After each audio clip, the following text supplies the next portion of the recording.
பிறர் மானத்தை பற்றி பேசக்கூடாது. முதல்ல பிறருடைய கண்ணியத்தை பற்றி பேசக்கூடாது. அவர் கெட்டவராகவே இருந்தாலும் நல்லதா பேசணும். ஏன் உனக்கு தெரிஞ்சு 1000 கெடுதல் இருக்குன்னா அவருக்கு உனக்கு தெரியாமல் 1000 நன்மை அவர்கிட்ட இருக்கு, உனக்கு தெரியாது. அவருக்கு தாடி இருக்காது, ஆனா அவர் தஹஜ்ஜுத் தொழுவார், உனக்கு தெரியாது.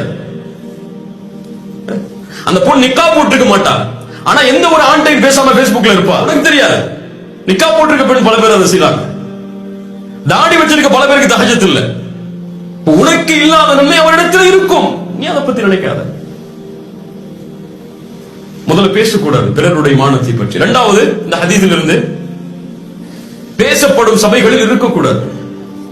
அப்படி இருந்தால் சும்மா இருக்கக்கூடாது. மூணாவது சட்டம், வேணாம் ஸ்டாப் பண்ணு, இதுக்கு மேல இதை பத்தி பேசாத. இன்று இந்த 3 தன்மையை யார் செயல்பட்டு நடக்கிறாரோ அவரை அல்லாஹ் நாளை மறுமையில் நரகத்தில் இருந்து பாதுகாப்பான்.